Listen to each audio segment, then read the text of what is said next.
마치는 시간까지 말씀을 들을 때에 이 말씀이 내 영 안에 새겨질 수 있도록 역사하여 주시옵소서. 오늘 주님께서 함께 해주실 줄 믿고 감사를 드리며 예수 그리스도 이름으로 기도를 드립니다. 아멘. 우리가 지난번에 이어서 지금 계속 그리고 다음번까지 이어지는 주제는 말씀 순종 없이 구원은 없다라고 하는 주제입니다. 이 제목 자체가 너무나 어떤 면에서는 저돌적이고 또 호전적이기까지 합니다. 레디컬합니다. 아마 굉장히 일반적으로 충격적인 그 주제가 될 것입니다. 그러나 하나님께서 저에게 이제 오랜 세월 동안 말씀을 주셨고 또 여러 귀한 말씀을 많이 주셨지만 지금 여러분들에게 지난번부터 오늘 그리고 다음번까지 이어지는 이 말씀 순종 없이 구원은 없다라고 하는 이 주제는 사실 저희가 증거해야 될, 앞으로 증거해야 될 가장 중요한 주제가 될 것입니다. 왜냐하면 오늘날 너무나 많은 사람들이 그 믿음에 대하여 크게 오해를 하고 있습니다. 한마디로 말하면 오늘날 현대 대다수의 기독교인들이 가지고 있는 구원 얻는 믿음에 대한 그 믿음의 실체가 성경적 믿음이 아닙니다. 이것은 너무나 우리가 2000년 역사 속에 헬라의 사상에 의하여 영향을 받았는데 신학이 사실은 말씀 순종 없는 믿음을 통한 구원은 사실은 히브리적인 성경적인 신앙이 아니라 사실은 헬라적인 이원론적인 신앙입니다. 그래서 이 문제는 너무나 중요하고 여러분들이 오늘 이 시간에 성령을 통하여 이 말씀을 깨닫기를 원합니다. 그러나 많은 사람들은 이 말씀을 듣고도 이 말씀을 거부할 것이고 생명에 이르지 못할 것입니다. 성경에 기록되어 있는 말씀은 말씀대로 귀 있는 자는 들을 것이고 또 성령이 교회들에게 하시는 말씀을 들어야 될 것이고 또 구원을 얻을 자들은 구원으로 나갈 것이고 멸망으로 나갈 자들은 멸망으로 나갈 것입니다. 거룩을 계속 추구하여 거룩을 향해 나아가는 성도들은 계속 갈 것이고 또 거룩을 추구하지 않고 그냥 죄 가운데 살다가 가는 멸망할 사람들은 그렇게 갈 것입니다. 그것은 제가 어떻게 할 수가 없죠. 선택은 여러분에게 달려 있고 오늘 이 시간 저는 성경적 믿음이 무엇인가에 대하여 이제 말씀을 드리고자 합니다. 여러분들에게 나눠드린 지난주에 자료가 있었죠. 자료가 있었는데 지난번에 나눠드린 자료의 그 첫 제목이 말씀 순종과 구원이었습니다. 그리고 두 번째 사실은 오늘 여러분들과 함께 나누려고 하는 중요한 주제는 왜 말씀 순종 없이 구원이 없는가?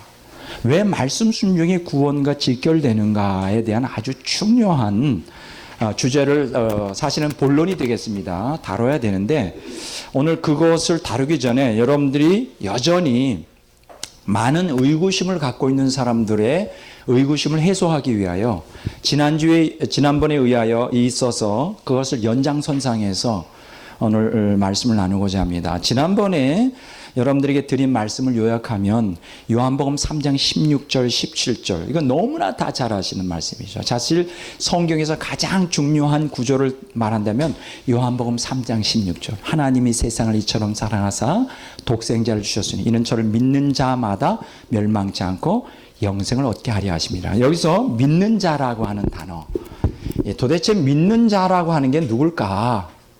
믿는 자, 믿음을 가진 자인데 이 믿는 자가 사실은 영생을 얻는단 말이죠. 생명 혹은 구원 뭐 이렇게 말할 수 있죠. 도대체 영생 혹은 생명 구원을 얻는 하나의 도구로서 믿는다 혹은 믿는 자라는 게 뭘 의미할까에 대해서 이제 지난번에 아주 자세하게 얘기했습니다. 요한복음 3장 16절 17절을 중심으로 그것을 구체적으로 믿는 자의 내용에 대해서 제가 얘기를 했죠. 요한복음 3장 21절에 보면 믿는 자라는 것은 진리를 따르는 자구나. 진리를 따르는 자. 근데 만약 믿는다고 하면서 진리를 따르지 않는다면 그건 믿는 게 아니에요. 그러면 진리를 따른다는 건 뭡니까? 예수님을 따르는 자이고 예수님을 따른다는 것은 예수님을 믿는 자예요. 그러니까 예수님 믿는 자는 예수님을 따르는 자고 예수님을 따르는 자는 진리를 따르는 자. 그러면 진리를 따른다는 것은 말씀을 순종하는 것을 의미하죠. 자, 우리가 항상 여러분들이 기억하셔야 될 것은 우리가 헬라적인 해석 방법으로 성경을 해석하면 안 되고요. 히브리적인 해석 방법으로 해석해야 됩니다. 히브리적인 사람들은 그 구도 속에서 입체적으로 성경을 해석하게 되어 있어요. 그래서 우리가 어떤 하나의 주제나 단어에 대하여 오해하지 않도록 전후의 문맥 속에서 답이 분명히 나오게 되어 있어요. 믿는 자 하면 좀 막연하지 않아요? 도대체 믿는다. 너무나 광의적이고 포괄적이고 막연한 사상이에요. 그런데 진리를 따른다 하면 더 뚜렷하죠.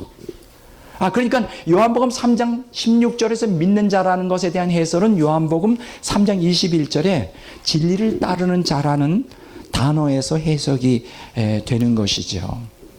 자, 진리를 따르는 자는 어떤 자들이냐? 이런 게 뭡니까? 어둠에서 빛으로 사탄의 권세에서 하나님께로 나아가는, 사망에서 생명으로 옮기는 역사를 일으키는 것이죠. 그게 믿는 사람의 내용인 거예요. 근데 이 믿는 것이 진리를 따를 때 사망에서 생명으로, 어둠에서 빛으로 나아가는 역사가 있는 거예요. 말씀의 진리를 순종하지 않으면서 그냥 무조건 믿는다 그래서 어둠에서 빛으로, 사망에서 생명으로 나가는 일은 없는 거예요. 오늘날 대다수의 기독교인들이 지금 왜 빛 가운데 거하지 않고 어둠 속에 있느냐? 왜 생명 가운데 경험하지 않고 사망 가운데 있느냐? 예수님 믿으면서도. 그것은 아주 분명합니다. 그건 뭐냐? 진리를 따르지 않기 때문에 그래요. 자, 그리고 이제 두 번째 요한복음 3장 16절에 보충적이고 좀 더 확실하게 말해주는 게 요한복음 5장 24절이잖아요. 거기 보면 내 말을 듣고 나 보내신 이를 믿는 자는, 그렇죠, 영생을 얻는다라고 하는 것이 있습니다. 여기서 예수님의 말씀을 듣는다. 믿는 자는 예수님 말씀을 듣는다. 그럼 예수님 말씀을 듣는다는 것은 무엇을 의미하느냐? 그것은 예수님의 말씀에 순종하는 것이라고 제가 말씀을 드렸어요. 그러니까 아까 진리를 따른다는 것과 같은 개념이죠. 그렇죠? 그 믿는 자는 예수님 말씀을 듣는 자, 다른 말로 말하면 예수님 말씀에 순종하는 자라, 이렇게 그들이 사망에서 생명으로 옮겼다, 이렇게 얘기를 했습니다. 또 한 가지 여기서 우리가 추가적으로 요한복음 3장 16절과 요한복음 5장 24절 말고 그 중간에 또 한 가지 중요한 주제가 이제 보충적으로 끼어 있다고 말씀드렸죠. 요한복음 3장 36절입니다. 자, 믿는 자는 영생을 가졌고 진노에 이르지 아니하며 순종하지 아니하는 자는 하나님의 진노를 또 받는다. 순종하지 않는 자. 자, 믿음과 순종이 여기 같이 맞물려 있어요. 믿는다는 건 뭘 얘기할까요? 순종하는 거예요. 하나님을 믿는다는 건 하나님께 순종하는 것이고, 예수님을 믿는다는 건 예수님께 순종하는 거예요. 그러니까 순종하지 않는다는 것은 믿지 않는다는 거예요. 그럼 여기서 순종한다는 건 뭐예요? 순종한다는 것은 말씀의 순종이에요. 성경에 항상 보면. 자, 이렇게 우리가 지난번에 요한복음 3장 16절 17절, 또 요한복음 3장 21절 추가적으로, 또 요한복음 5장 24절, 요한복음 3장 36절, 이곳이 하나의 요한복음 3장 16절을 중심으로 하여 믿는 자가 무엇인가를 규정해 주는 이러한 입체적인 해석인데, 우리가 뚜렷하게 깨닫게 되는 것은 믿는 자라는 것은 말씀을 순종하는 자이구나 라는 결론을 도달하게 된 것이죠. 다른 말로 말하면 믿지 않는 자는 영생을 얻지 못합니다.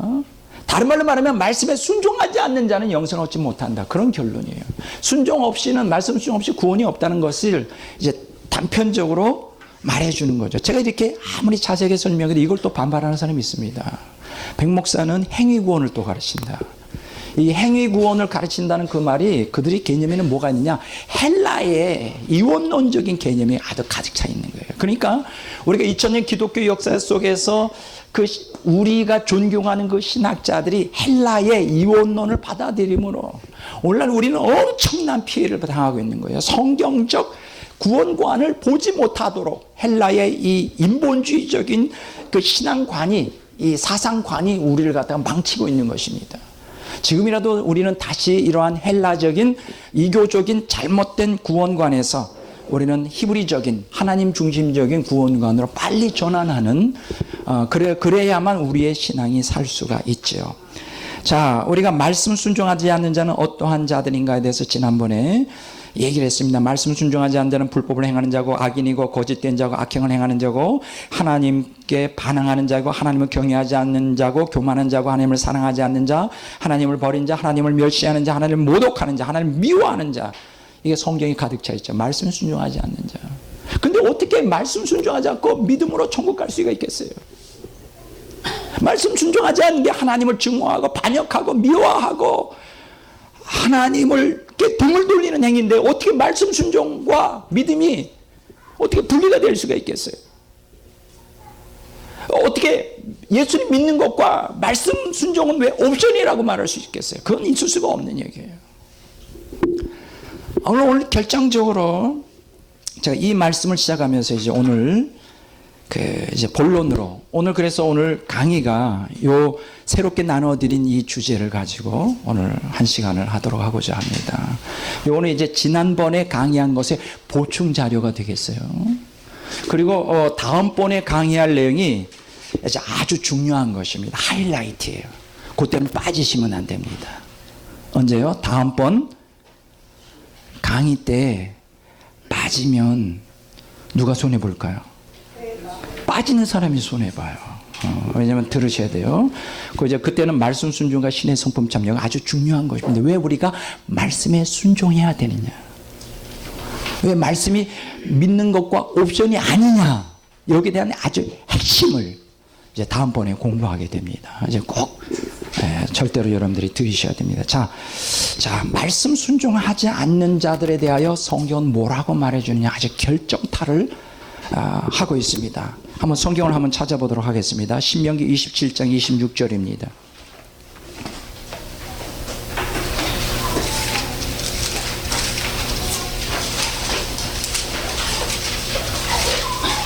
신명기 27장 26절.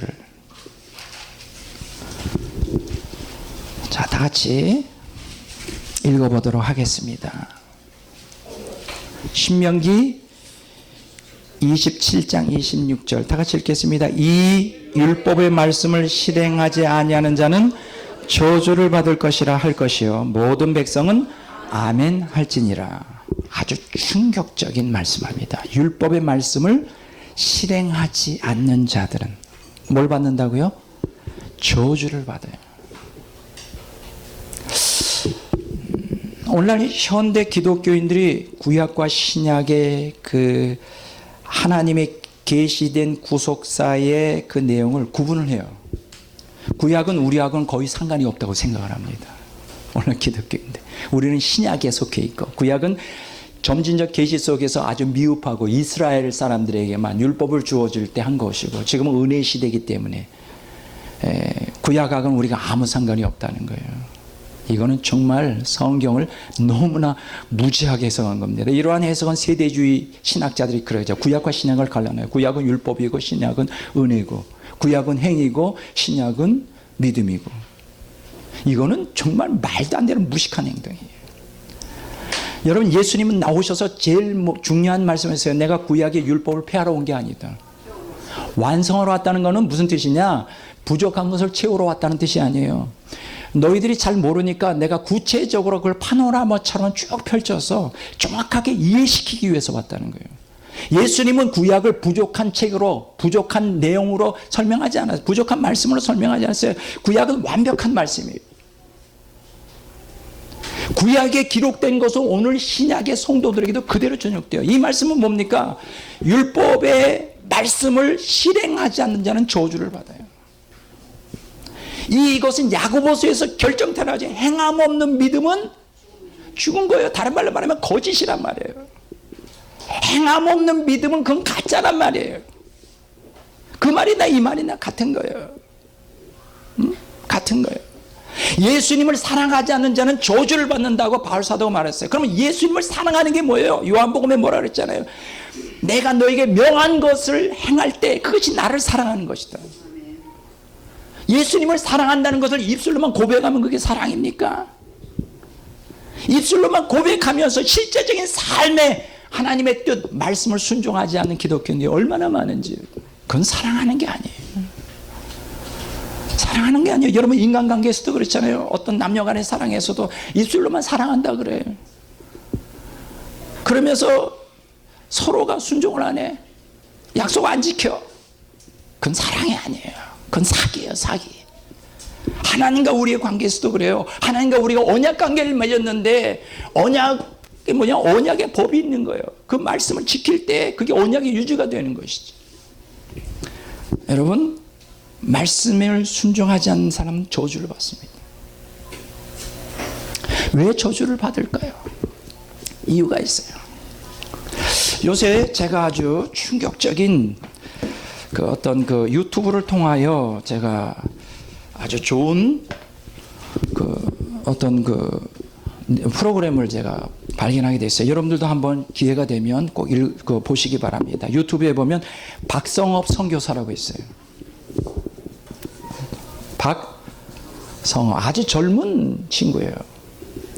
이 사람이 원래 그 음악가이고 이 엔터테인먼트나 어쨌든 연예계 속에서 굉장히 그 활동을 많이 하던 사람이, 이 사람이 예수님을 믿고 변화되어 아주 새 사람이 되었어요.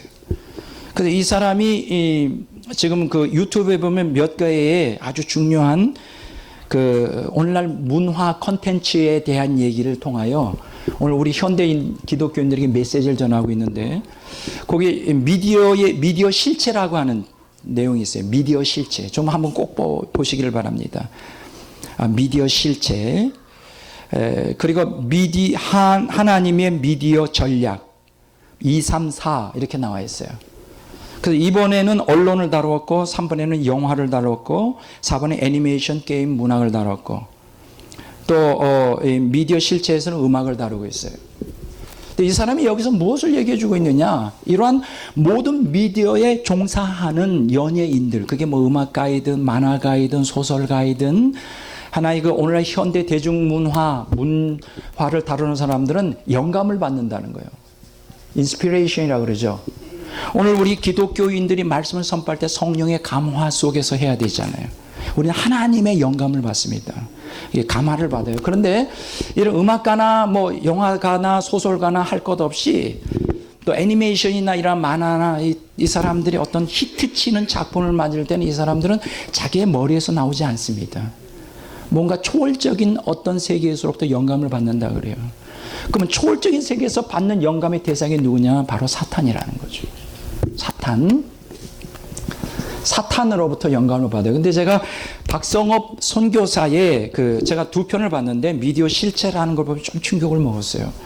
뭐냐 하면 뭐 다 아는 얘기예요, 여러분들이. 그 백워드라고 알잖아요.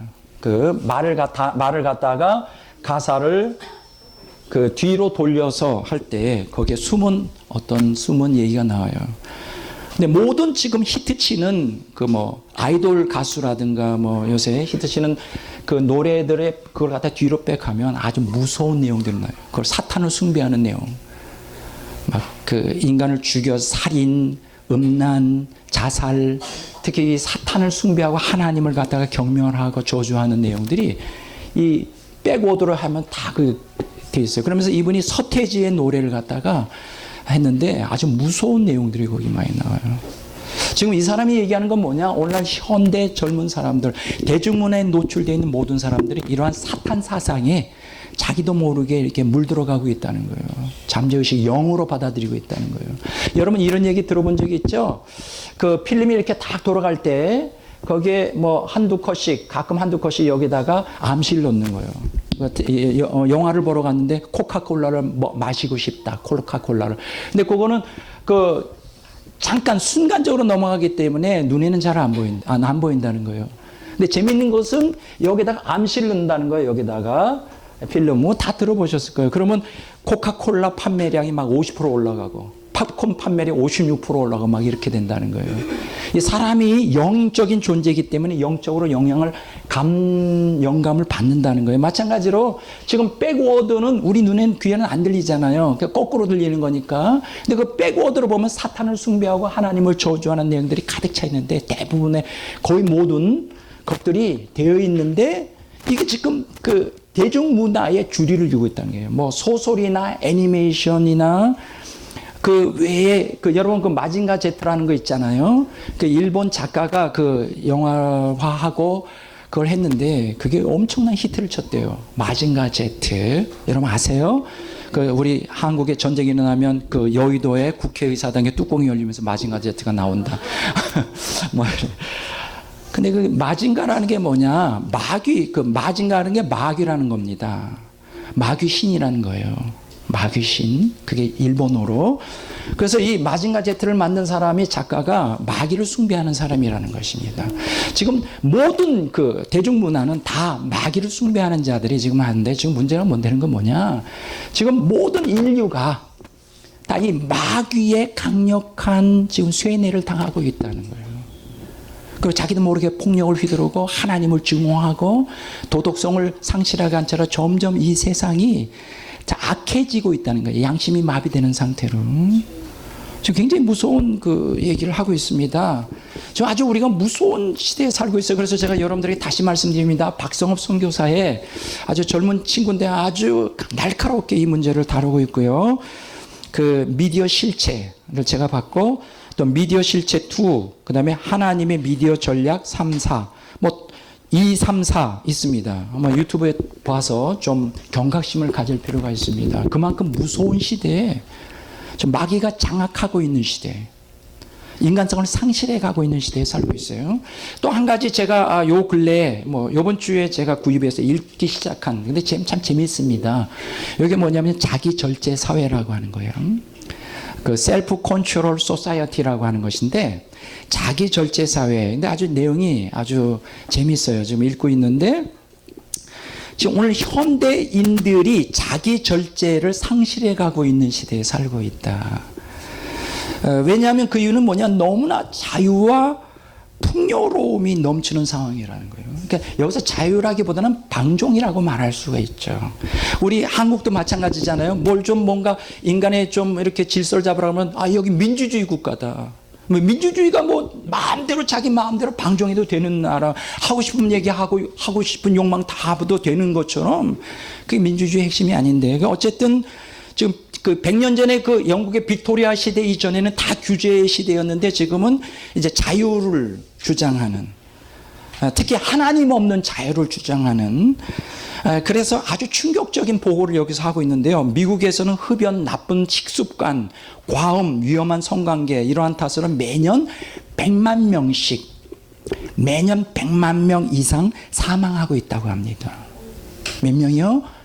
미국에서만 100만 명 이상이 이러한 무절제한 삶, 방탕하고 무절제한 컨트롤이 안 되는, 자기 컨트롤이 안 되는 이러한 삶을 통하여 100만 명씩 죽어가는데, 이상이 죽어가고 있는데, 이 100만 명이라는 숫자는 미국 전체 사망률의 50%를 차지한다는 거예요. 그러니까 지금 어떤 우리가 사고라든가 뭐 질병, 뭐 어떤 정상적인 것으로 해서 죽는 것보다 지금 50%가 무절제로 방탕하게 살아. 자기 컨트롤이 안 되는 거예요. 이 숫자는 얼마나 큰 숫자냐. 2차 세계대전 때 전쟁에서 죽은 미군의 숫자가 얼마냐? 40만 명이라고 합니다. 2차 세계대전 때 전체 사망자 미국에서 40만 명인데 매년 미국에서만 100만 명이 무절제로 말미암아 컨트롤이 안 되는 거예요. 자기 절제가 안 되는 거예요. 그래서 이 저자가 뭐라 그러냐? 이것은 지금 자기 스스로를 지금 서서히 자살하고 있는 행위다.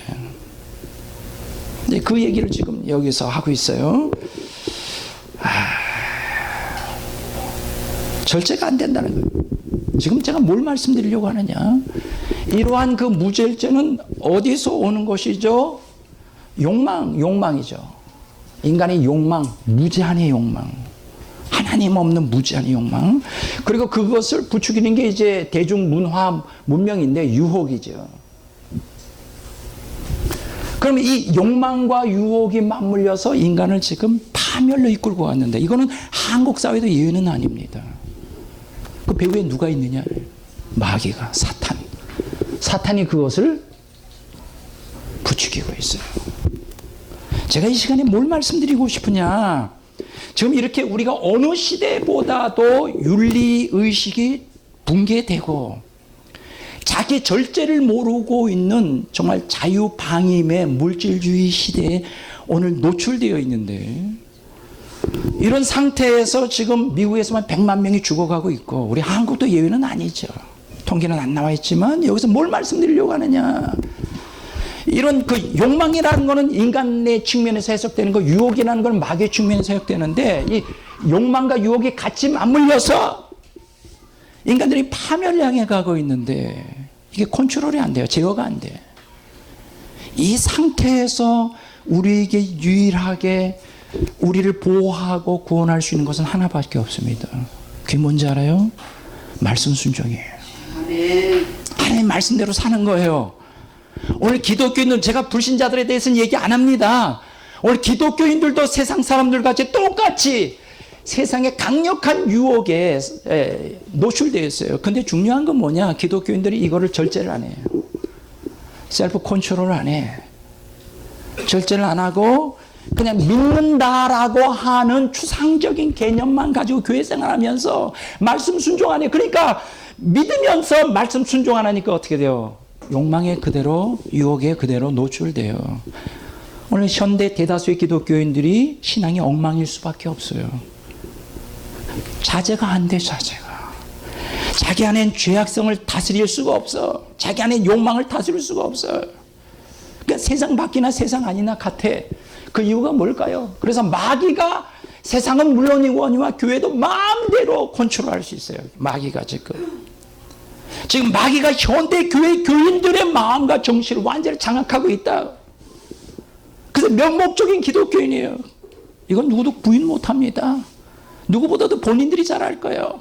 예수 믿는다 그러면서. 예수 믿지만은 사망에서 생명으로, 어둠에서 빛으로 나오는 획기적인 변화의 역사가 없어요. 정말 예수님 믿는 사람으로서의 열매를 맺지 못해요. 이유가 뭡니까? 말씀 순종 안 해서 그래요. 잘못된 가르침 때문에 그래요. 그냥 믿기만 하고 구원받는다. 말씀 순종 없이. 말씀 순종은 옵션이다. 천만에.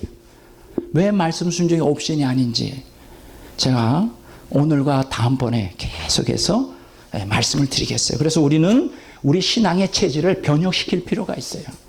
말씀 순종 없는 그냥 믿음만 주장하고 두고 보세요. 이 엄청난 마귀의 사주를 받는 이 대중문화 속에서 유혹이, 거기에 또 무제한의 방종의 욕망, 이게 말씀으로 통제가 안 되면 욕망대로 살다가 같이 세상과 망하는 것입니다. 기독교인이라고 예의는 아니에요. 하나님 봐주지 않습니다. 오늘 여기서 이 말씀을 기억하십시오. 그래서 뭐라 합니까? 말씀 순종하지 않는 자는 저주를 받는 거예요. 예레미야 32장 23절에 보면 말씀을 순종하지 않는 자는 어떠냐? 재앙을 당합니다. 당연하죠. 당연해. 한번 보겠습니다. 예레미야서 32장 23절.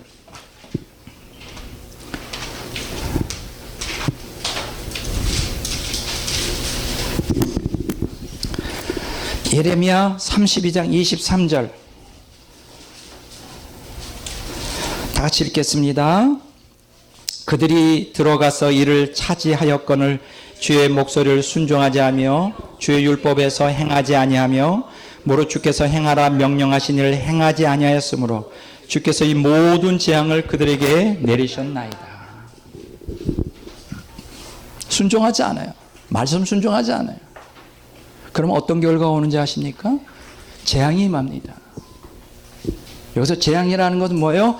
사탄이 쳐놓은 덫, 유혹에 그 욕망을 말씀으로 컨트롤하지 않으면 그대로 죽는다는 거예요. 사탄이 밥이 돼요. 이건 기독교인이라고 예외는 아니에요. 기독교인이라고 예외는 아닙니다. 재앙을 당합니다. 신명기 30장 16절에서 18절 보겠습니다.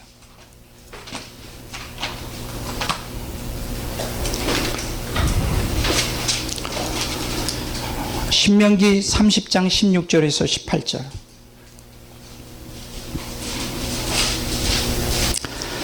(30장 16절에서 18절)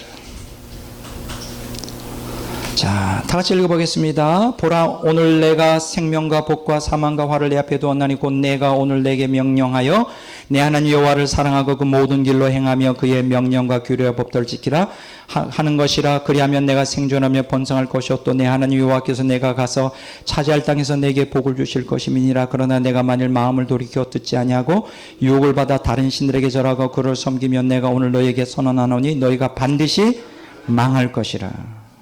여기까지만. 너희가 반드시 망한다. 멸망합니다.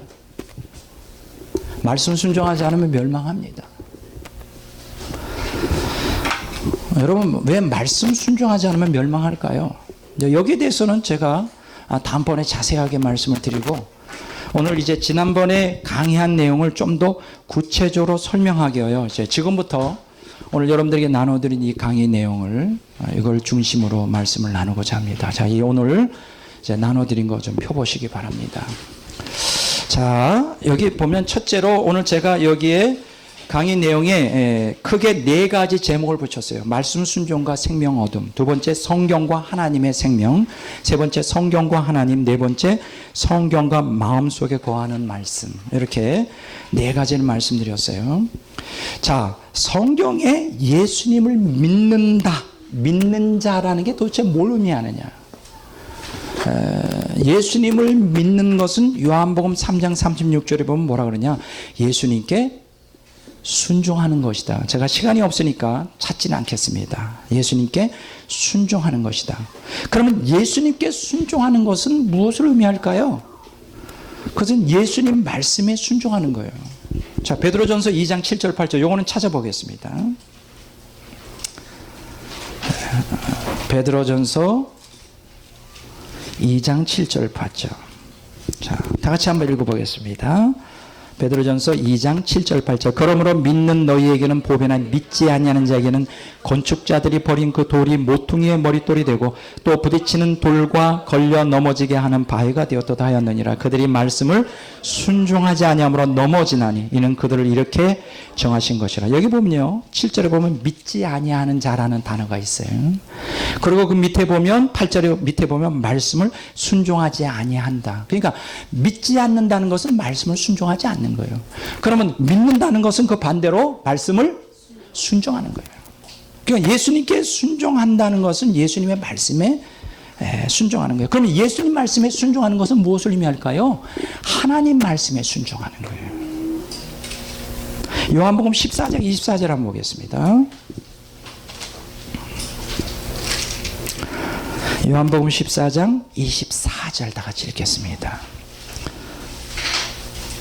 나를 사랑하지 아니하는 자는 내 말을 지키지 아니하나니 너희가 듣는 말은 내 말이 아니요 나를 보내신 아버지의 말씀이다. 그러니까 예수님이 전하는 말씀은 예수님 스스로의 말씀이 아니라고 구구절절히 누누이 요한복음에 얘기했어요. 내가 전한 말은 누구의 말씀이라고요? 하나님 아버지의 말씀이에요. 그러니까 예수님의 말씀에 순종한다는 건 그 누구의 말씀에 순종하는 건 하나님의 말씀에 순종하는 거예요. 그러면 하나님의 말씀에 순종한다는 건 뭘 의미할까요? 그건 하나님께 순종하는 거예요. 예레미야서 26장 4절 봅니다.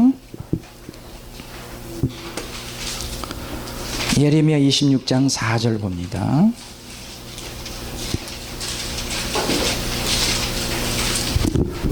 자, 다 같이 한번 읽어보도록 하겠습니다. 예레미야 26장 4절. 너는 그들에게 이와 같이 이르라. 여호와의 말씀에 너희가 나를 순종하지 아니하며 내가 너희 앞에 둔 내 율법을 행하지 아니하며. 자, 보세요.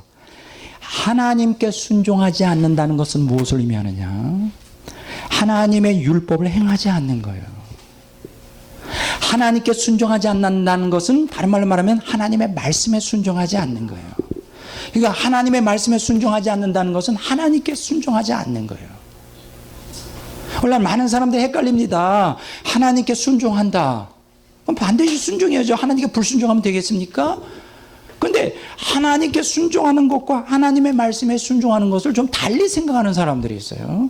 하나님을 순종하는 것은 그건 필수적인 것이고 하나님의 말씀에 순종하는 것은 옵션이다 라고 착각하는 사람이 있는데 성경을 한번 다 찾아봤어요. 하나님께 순종하는 자는 하나님의 말씀에 순종하는 자예요. 그러면 하나님께 순종한다는 것은 무엇을 의미할까요? 하나님을 믿는 거예요. 히브리서 11장 8절을 보겠습니다.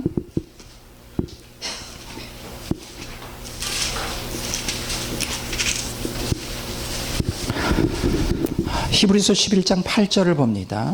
히브리서 11장 8절을 다 같이 봅니다. 믿음으로 아브라함은 부르심을 받았을 때 순종하여 장래의 유업으로 받을 땅에 나아갈 때 갈 바를 알지 못하고 나아갔으며. 여러분, 히브리서 11장은 믿음장이라고 합니다. 근데 너무나 오늘날 우리가 믿는다, 믿는 자, 믿음이라고 말할 때 히브리서 11장 항상 믿음장이라고 그러는데, 믿음의 내용에 대해서는 사실 많은 사람들이 오해하고 있어요. 믿음은 그냥 믿는다는 그 말 고백이나 상태가 아닙니다. 거기는 분명히 뭐로 나타나야 되느냐? 순종으로 나타나야 돼요. 여러분, 상식 아닙니까? 아브라함이 하나님 믿었어요. 근데 하나님이 명령을 내리죠.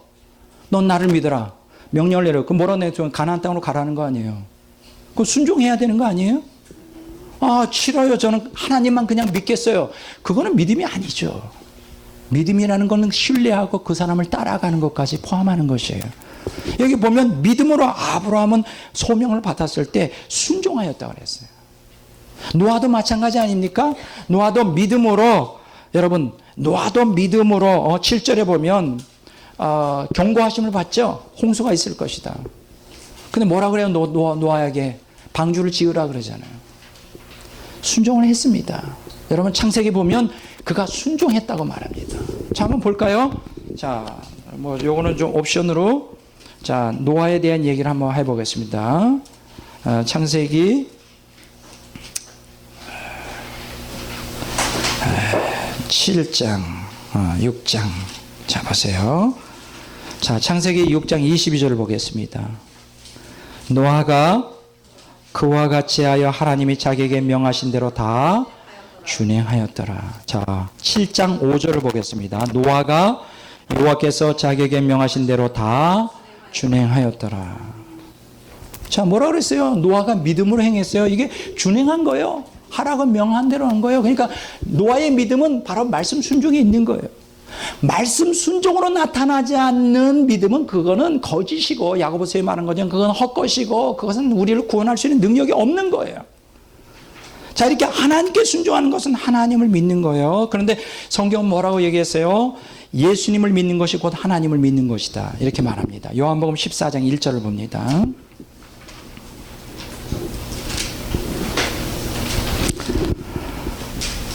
다 같이 읽겠습니다. 너희는 마음에 근심하지 말라. 하나님을 믿으니 또 나를 믿으라. 하나님을 믿고 나를 믿으라. 이게 같은 얘기예요. 아들이 있는 자에게는 아버지도 있고, 이런 말씀이 있죠. 아들이 없는 자에게는 아버지도 없다. 이건 뭐냐? 예수님을 믿지 않고는 하나님을 믿는다는 것은, 그건 그러니까 하나님을 믿는다면 예수님 믿는 거고요. 예수님 믿는 것은 하나님 믿는 거예요.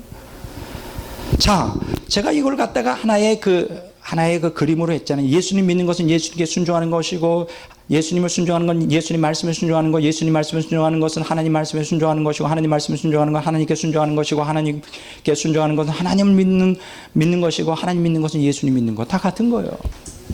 여기서 우리가 믿음의 특징이 여기에 두드러지게 나옵니다. 믿는다는 게 뭐예요? 하나님 말씀에 순종하는 거예요. 하나님을 말씀에 순종할 때 우리가 생명을 얻습니다. 다른 말로 말하면 우리가 믿음으로 생명을 얻어요. 여기서 제가 믿음의 가장 중요한 요소가 뭐냐? 생명이에요. 믿는 것의 궁극적인 목적이 생명 얻는 거예요. 그걸 다음 시간에, 오늘은 아니고 다음 시간에 말씀드리려고 그래요. 따라서 다 생명. 여러분들이 이 생명에 대해서는 아주 외워두셔야 돼요. 조회, 하나님의 조회. 다시 한번 생명. 왜 우리가 믿죠?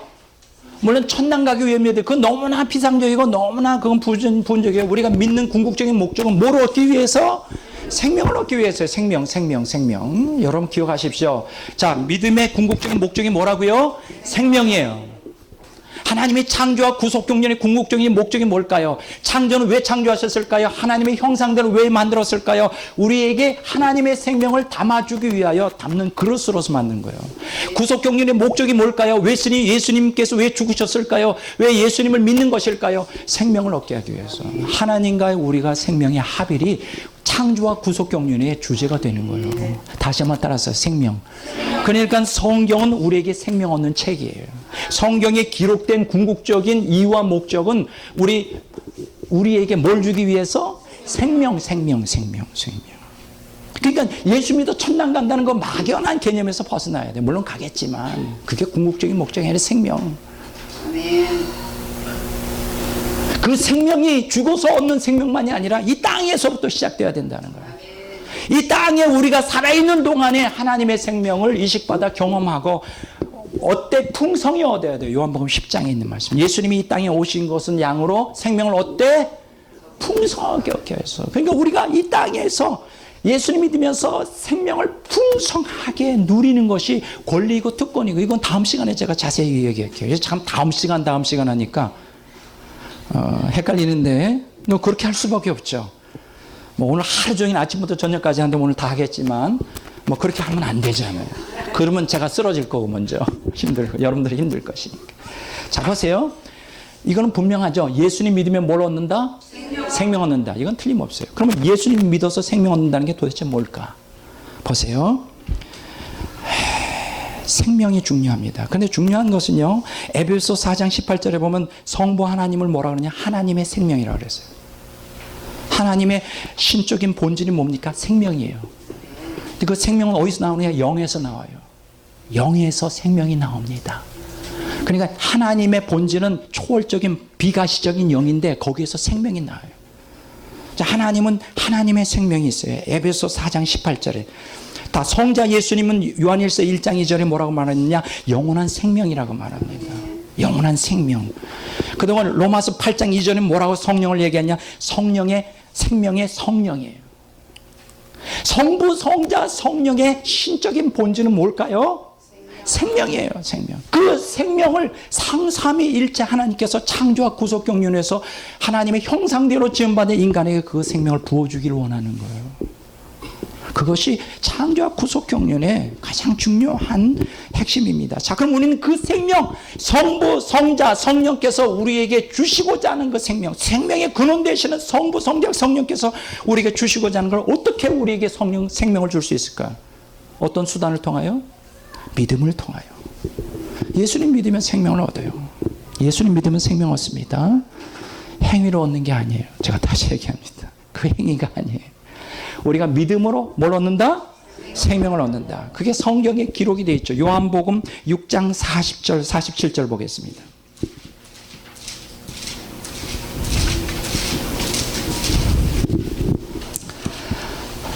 요한복음 6장 40절, 47절 보겠습니다.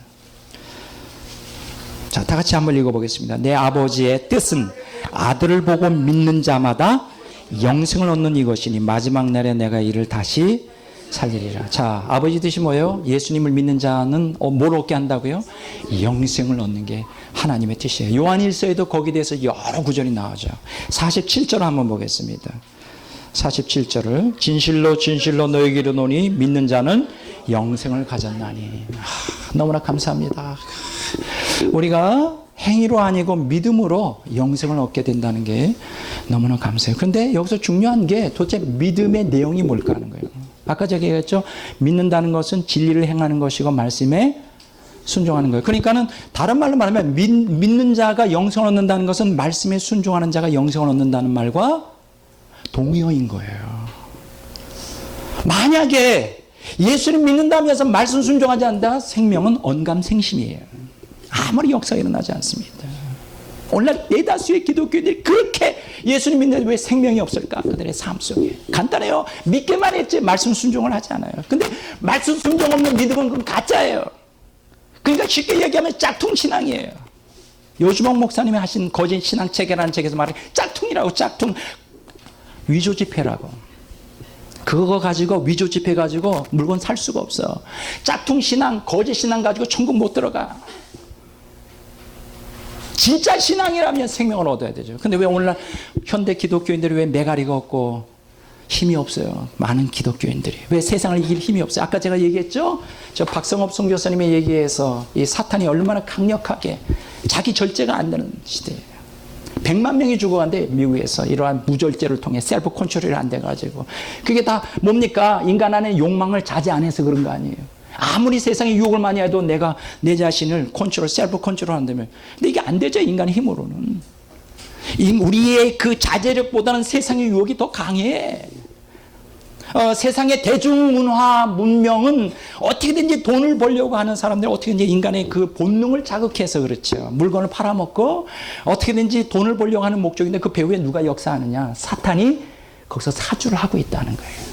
그러니까 중요한 것은 세상의 유혹도 또 중요해요. 이거 없애야 되는데, 근데 중요한 것은 욕망을 없애버려야 돼요. 욕망을 자제해야 되는데, 이 욕망이 내 힘으로 돼요? 말씀만이 욕망을 자제시킬 수가 있어요.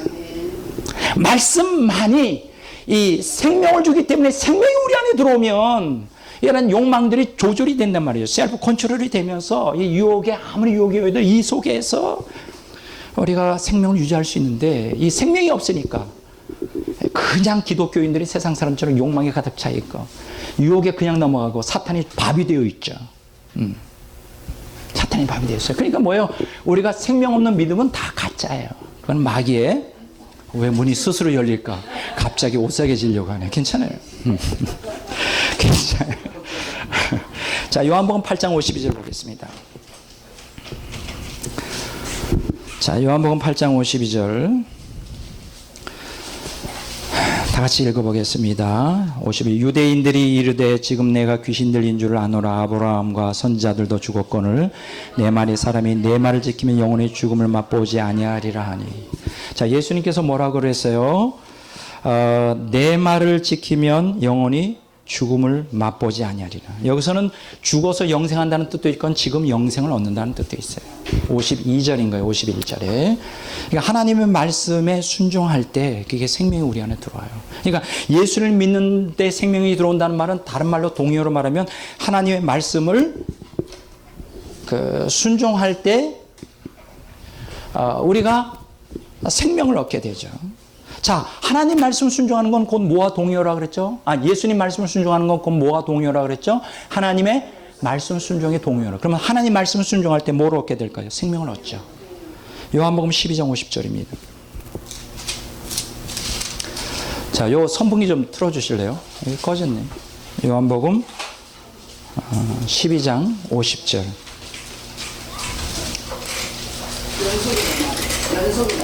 자, 다 같이 한번 읽어보겠습니다. 요한복음 12장 50절입니다.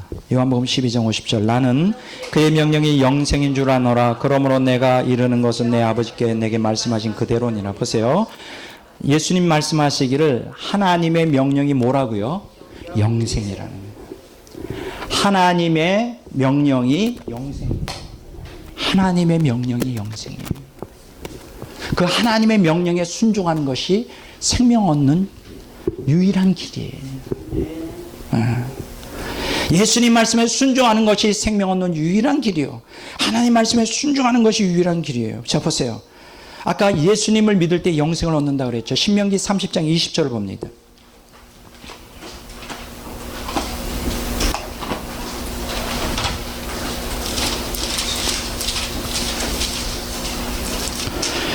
신명기 30장 20절을 봅니다.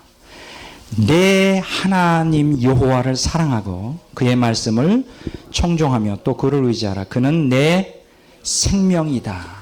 그는 내 생명이다. 하나님이 나의 생명이에요. 이 말은 무슨 뜻이냐? 하나님을 믿으라는 거예요. 하나님을 믿는 것이 곧 생명이에요. 아까 예수님을 믿음으로 생명을 얻는다 그랬죠? 같은 동의어예요. 자, 여기서 우리가 이 첫 번째 주제, 말씀 순종과 생명 얻음에 대해서 가장 핵심되는 건 뭐냐? 예수님을 믿을 때 생명 얻는다 그랬어요. 하나님을 믿을 때 생명 얻는 것입니다. 근데 그 믿음의 내용이 뭐냐?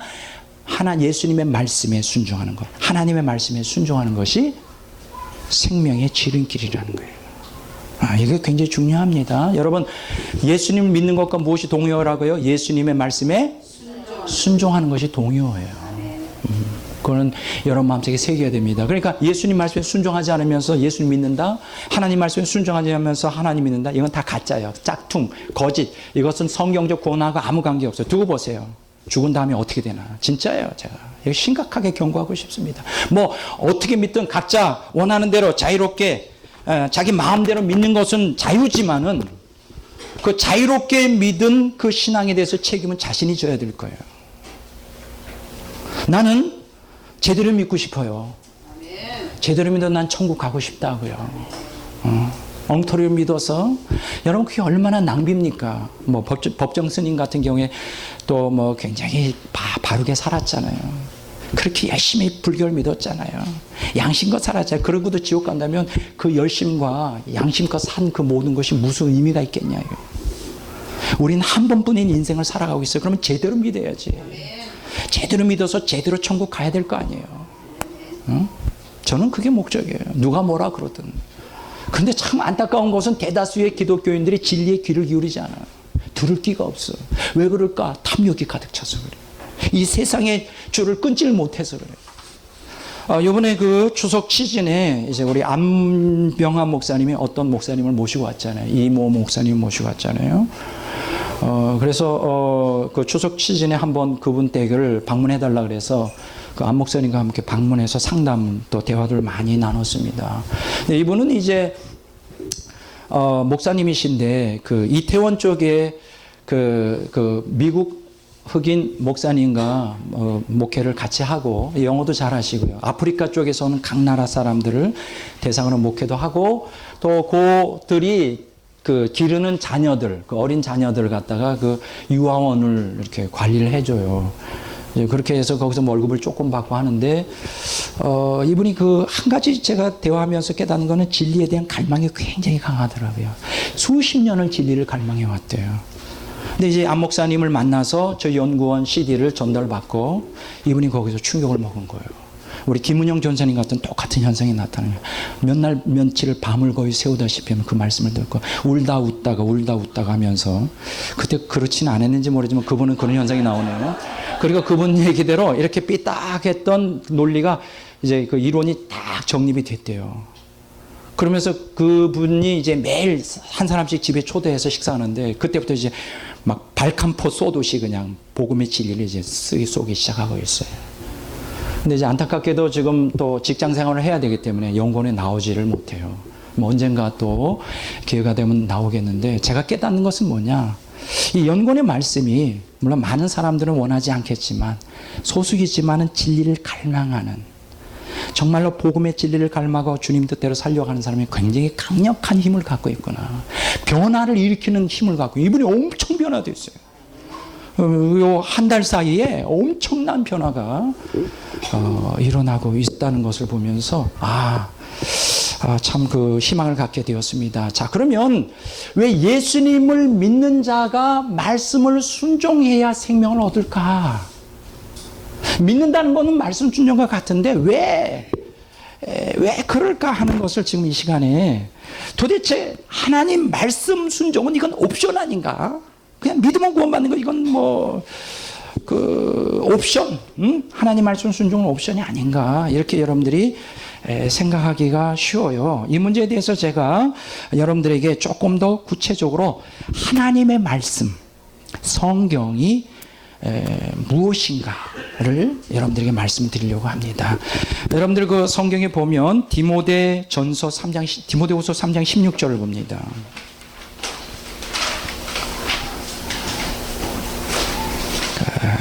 디모데후서 3장 16절.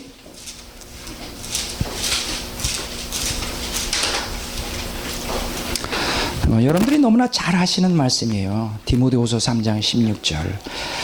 다 같이 읽어보겠습니다. 모든 성경은 하나님의 감동으로 된 것으로 교훈과 책망과 바르게 함과 의로 교육하기에 유익하니. 자, 여기 보면 성경에 대해서 뭐라고 얘기하고 있느냐? 하나님의 감동으로 되었다 이렇게 말합니다. 근데 이 감동으로 되었다는 말이 너무나 오늘 현대 신학자들에게 있어서 대부분 잘못 해석되고 있어요. 이게 이제 원어 성경을 잘못 번역하고 있는 것이 되는데 이제 요거는 이제 하나님의 감동이라는 단어가 하나님의 감동이라고 하는 단어가 어떻게 되어 있느냐 하면 감동이라는 단어가 두 군데 나옵니다. 하나님의 감동이라는 단어가 하나는 어디에 나오느냐? 이제 베드로후서 1장 21절에 나오고요. 베드로후서 1장 21절에 나오고 두 번째 디모데후서 3장 16절에 나와요. 자, 어디라고요? 여러분들이 기억해 두십니다. 자, 베드로후서 1장 21절에 나오고 또 하나는 디모데후서 3장 16절. 하나님의 감동이라고 하는 단어가 그렇게 나오는데 헬라어 단어는 전혀 다릅니다. 여기에 디모데후서 3장 16절에 나오는 하나님의 감동이라는 것은 헬라어로 어떻게 되냐면 데오푸뉴스토스라고 해요. 자, 제가 한번 써볼게요.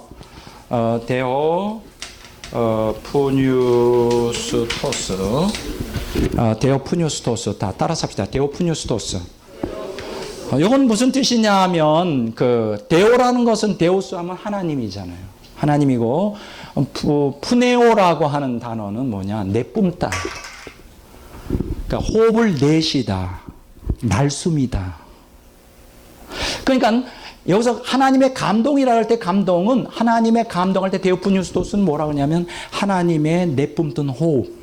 간단히 말하면 하나님의 뭐라고요? 내뿜는 호흡. 그럼 여기서 호흡은 뭡니까? 르하우, 푸뉴마, 영이죠. 이건 이제 베드로후서 1장 21절이 아니라 디모데후서 3장 16절이에요. 데오푸뉴스토스예요. 디모데후서 3장 16절. 하나님의 내뿜는 호흡. 그래서 이걸 갖다가 뭐라고 번역할 수 있느냐 하면 NIV 1973년판 번역이 아주 정확하게 되어 있어요. All scripture is God breathed. God breathed. 하나님의 호흡, 하나님의 숨을 내쉬었다. 다른 말로 말하면 이건 어떻게 되느냐? 성경이라는 책은 뭐냐? 이 성경 자체가 하나님의 생명을 뿜어내고 있다는 거예요. 그거예요. 이 성경을 믿음으로 받아들일 때, 마음으로 받아들일 때 이 말씀이 하나님 말씀이 생명이라 그러잖아요. 어떻게 생명을 줄 수 있느냐? 이 성경 자체가 인간의 언어로 기록된 이 성경 자체가 영어로 역사할 때 여기에서 하나님의 생명이 뿜어져 나오고 있다는 거예요. 근데 오늘날 많은 신학자들이 이걸 해석을 잘못해가지고 성경이 영감받았다. 하나님의 감동으로 성령을 통해 기록됐다라는 구절로 디모데후서 3장 16절을 쓰고 있는데 그건 잘못된 번역이에요. 이제 킹제임스 버전도 잘못 번역이 되었죠. 킹제임스 버전이 이렇게 되어 있어요. All scripture is given by inspiration of God. 그러니까 이걸 번역하면 모든 성경은 하나님의 영감에 의하여 주어졌다. 이건 틀린 번역이에요. NIV 번역이 정확합니다. All scripture is God breathed out. 그러니까 모든 성경은 하나님의 내쉬는 호흡이다. 내쉬는 그 생명이다. 그러니까 성경은 뭐냐? 하나님의 생명을 표출하는 하나님의 능력의 외려, outflowing. 앞으로 뿜어져 나오는 거예요. 이 성경만이 오늘 우리에게 생명을 줄 수가 있어요. 이건 너무나 중요한 것입니다. 성경이 영감받았다고 할 때는 디모데후서 3장 16절이 쓰이지 않고 어디가 쓰이느냐? 베드로후서 1장 거기를 한번 보겠습니다. 베드로후서 1장 21절 다 같이 한번 읽어보겠습니다. 베드로후서 1장 21절을 봅니다.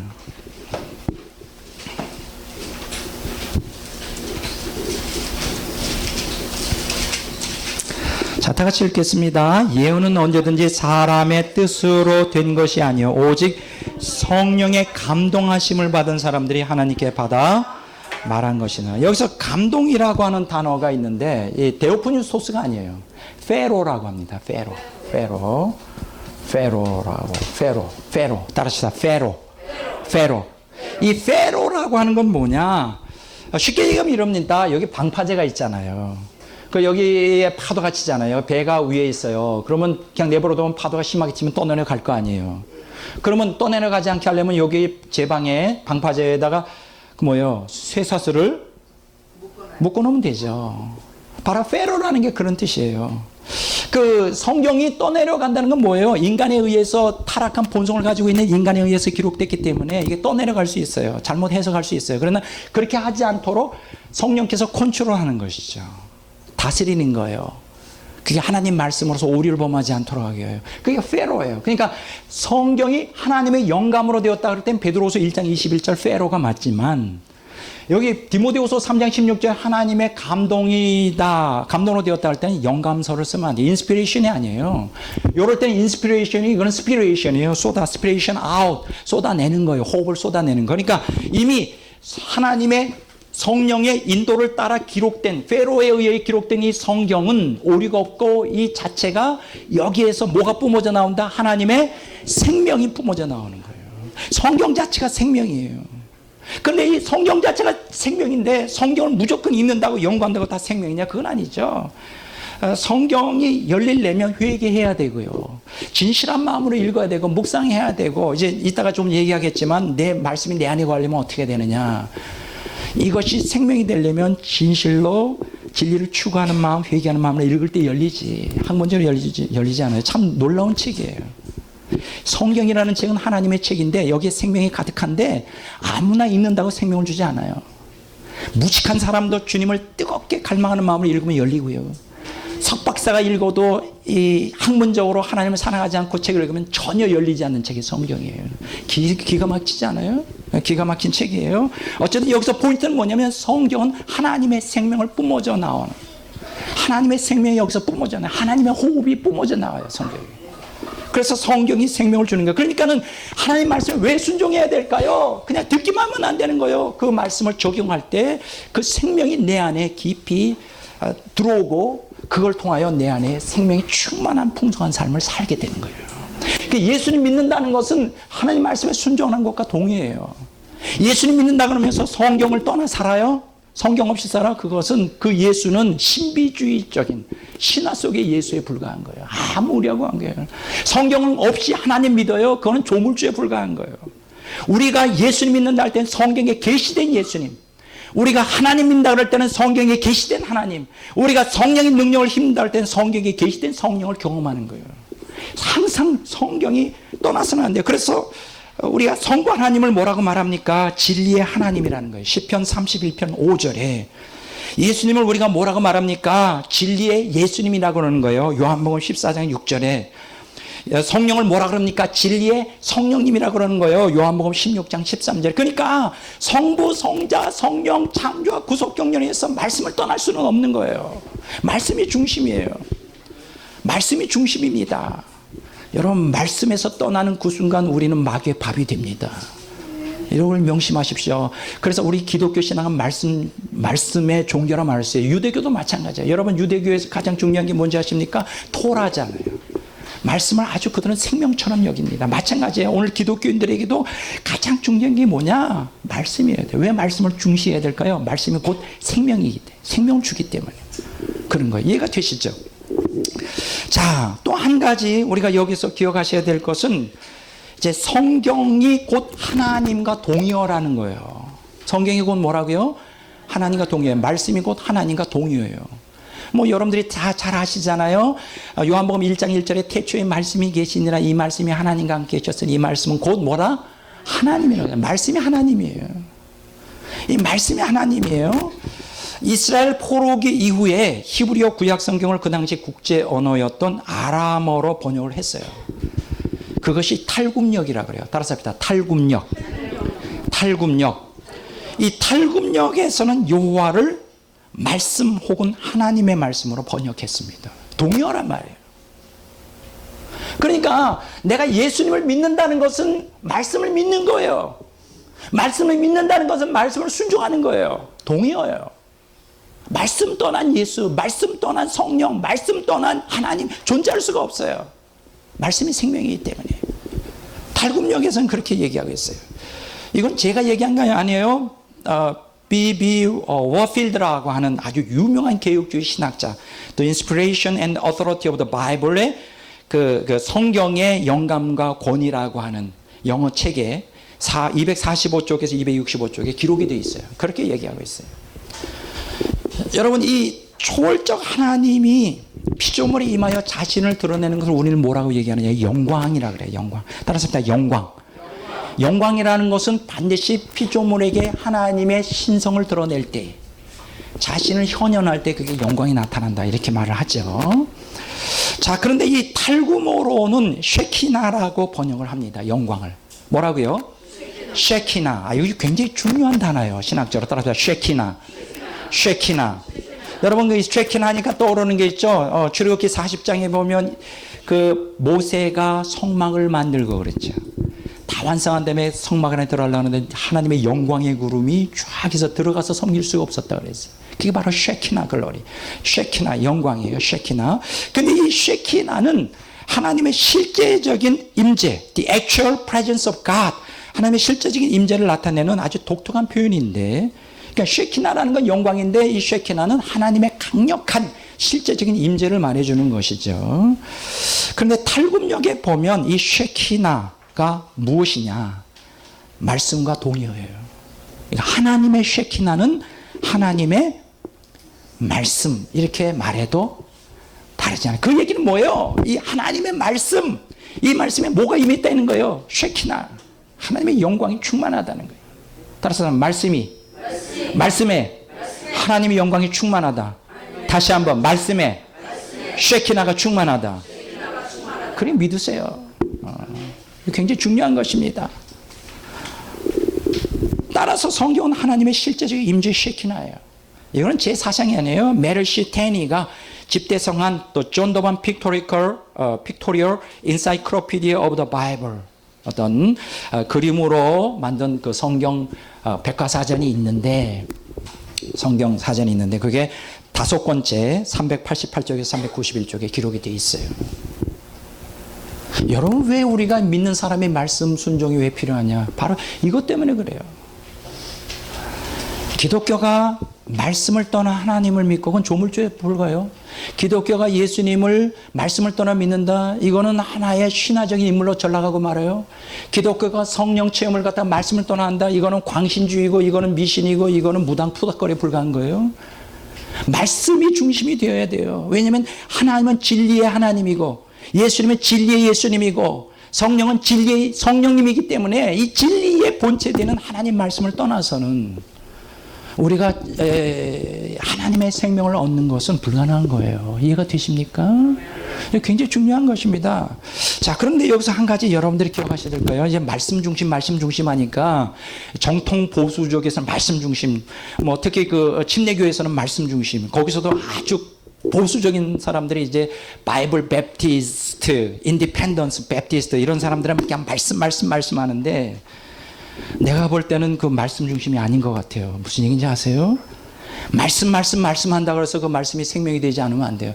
여러분 말씀을 중시한다는 것은 말씀이 생명이 될 때, 다른 말로 말하면 말씀에 생명이 있다 그럴 때 그러면 말씀을 잘 외우고 말씀 그냥 외우고 말씀을 선포하고 설교하면 생명의 역사 일어나느냐? 또 이게 또 안 돼요.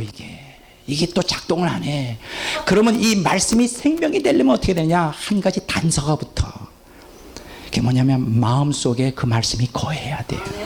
바로 이거예요. 따라서 일단 마음속에 거하는 말씀. 다시 마음속에 거하는 말씀. 성경이 생명을 우리에게 주고 성경이 진리이지만 또 하나님은 진리의 하나님, 예수님은 진리의 예수님, 성령은 진리 성령님으로서 성부, 성자, 성령 삼위일체가 성경 말씀 진리를 통하여 계시되고 그거를 통하여 창조와 구속 경륜이 이루어지지만 이게 진짜 나에게 성경이 생명이 되려면 달달달달 외우고 그 말 갖다가 매울 외우고 말씀 중심 은사도 부인하고 말씀 중심 그런다고 해서 역사가 일어나는 게 아니라는 거예요. 여기서 말씀 중심이라는 것, 성경은 마음속에 거하는 말씀일 때 참으로 구원을 얻게 돼요. 그래서 구원 얻는 믿음, 구원 얻는 믿음. 우리가 구원 얻는 믿음은 말씀을 믿는 믿음인데 성경이 뭐라 그랬어요? 요한복음 5장 39절 보겠습니다. 요한복음 5장 39절.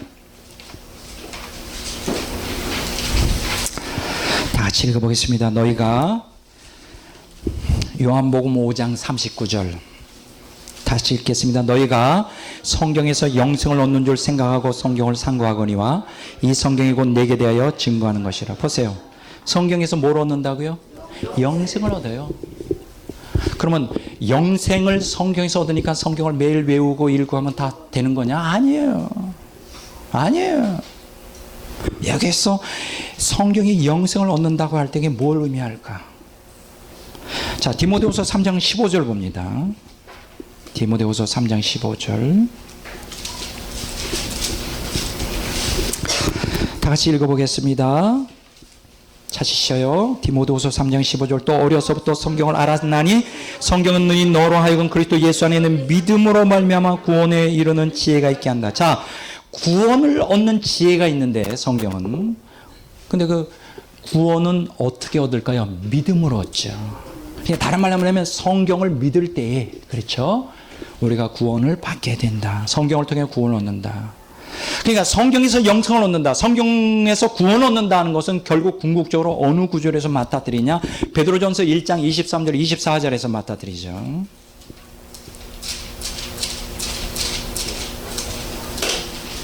다 같이 한번 읽어보겠습니다. 베드로전서 1장 23절에서 24절. 다 같이 읽겠습니다. 찾으셨죠? 베드로전서 1장 23절 24절 읽습니다. 너희가 거듭난 것은 썩어질 씨로 된 것이 아니요 썩지 아니할 씨로 된 것이고 살아있고 항상 있는 하나님의 말씀으로 되었느니라. 24절도 읽어볼까요? 그러므로 모든 육체는 풀과 같고 그 모든 영광은 풀의 꽃과 같으니 풀은 마르고 꽃은 떨어지되 오직 주의 말씀은 세세토록 있도다. 보세요. 우리가 거듭난 것이 어떻게 됐다고요? 항상 살아있고 항상 있는 하나님의 말씀. 하나님의 말씀. 거듭나는 것은 하나님의 말씀으로 돼요. 근데 여기 보니까 거듭나는 역사, 새 사람이 돼요. 새로운 피조물이 돼요. 하나님 말씀을. 근데 성경에 보니까 요한복음 3장에 보니까 이 거듭남에 대해서 한번 읽어보겠습니다. 요한복음 3장.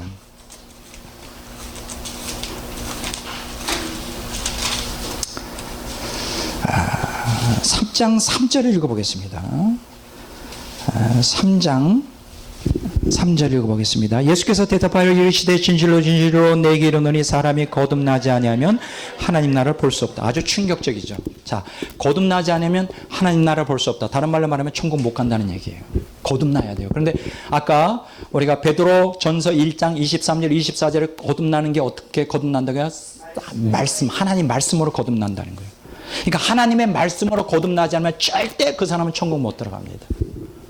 하나님 말씀으로 거듭나요. 근데 여기 보면 하나님 나라를 거듭나야 들어간다는데 거듭남에 대한 수단에 대해서 5절에 얘기하고 있죠. 다 같이 읽어볼까요? 예수께서 대답하시되 진실로 진실로 내게 이르노니 사람이 물과 성령으로 나지 않으면 하나님 나라에 들어갈 수 없다.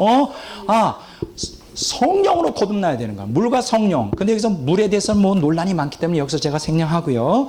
사실 물과 성령이라는 건 한마디로 말하면 그냥 성령이라 말할 수 있어요. 왜냐하면 디도서에 보면 중생의 씻음과 성령의 새롭게 함, 뭐 물을 갖다 하나님 말씀이라는데 그렇게 말할 필요가 없고 물이라는 건 씻는 거예요. 그러니까 물과 성령은 동의어예요. 성령께서 씻는 역할을 하거든요. 정화시키는 역할을 하고 성화시키는 역할을 하니까 뭐 여기에 대해서는 신학적인 논쟁을 하고 싶지 않고요. 여기 보면 8절에 보면 성령으로 난 사람 이렇게 얘기하겠죠. 그러니까 거듭난다는 것은 성령으로 나는 거예요. 그럼 여기서 질문이 생길 겁니다. 하나님 말씀 없이도 성령이 그냥 임하면 나는구나. 그런 뜻이 아니에요. 여기서 성령으로 난다는 것과 말씀으로 하나님의 말씀을 통해 난다는 게 동의어예요. 우리가 성경 말씀이 생명인데 이 말씀을 읽을 때 혹은 믿을 때 성령께서 성령이 이 책을 기록했잖아요. 성령께서 성경을 기록했잖아요. 그리고 이 성경 자체가 데오프뉴스토스 하나님의 생명을 뿜어내고 있잖아요. Flowing of the Holy Spirit. 성령께서 뿜어져 나오고 있잖아요. 하나님의 생명을. 그때 우리가 성령께서 뿜어져 나오기 때문에 우리가 회개하고 성령이 우리 안에 역사하며 성령으로 인해 기록된 하나님 말씀과 우리가 인카운터 마주칠 때 거듭나는 역사가 일어난다는 거예요. 그러니까 여기서 하나님 말씀이 마음속에 거하는 하나님 말씀이라는 것은 어떻게 말씀이 우리 안에 거할 수 있을까? 성령께서 역사하실 때 가능하죠. 그러니까 성령으로 거듭난다, 말씀으로 거듭난다는 건 동의어예요. 성령의 역시 없이 말씀만으로 거듭날 수 없고 말씀 없이 성령으로만 거듭나는 게 불가능한 것입니다. 같이 역사하는 거예요. 성령과 말씀이 같이 역사하는 거예요. 자, 보세요. 자, 성경에서 영생을 얻는다, 성경에서 구원을 얻는다, 성경을 통해 거듭난다. 그게 도대체 무엇일까? 이게 바로 구원 얻는 믿음인데, 영생 얻고 구원받고 거듭나는 게 구원 얻는 믿음인데, 이 구원 얻는 믿음은 구체적으로 어떻게 역사가 일어날까? 성령과 더불어 말씀이 어떻게 역사가 일어날까? 그것은 말씀이 마음속에 거할 때, 구원 얻는 믿음이 생기죠. 여러분, 어떻게 우리가 거듭날 때 될까요? 말씀이 머리에만 있어서는 안 돼요. 그 말씀이 어디로 들어와야 될까? 마음속에 거해야 돼요.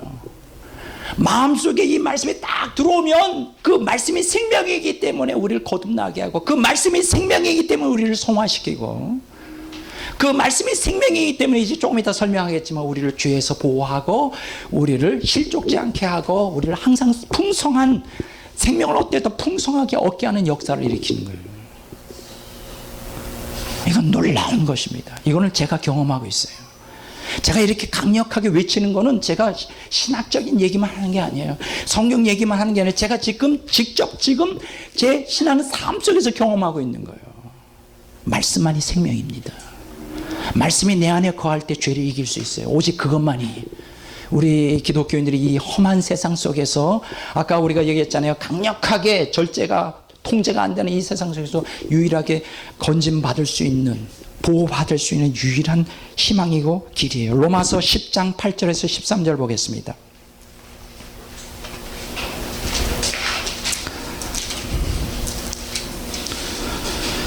로마서 10장 8절에서 13절.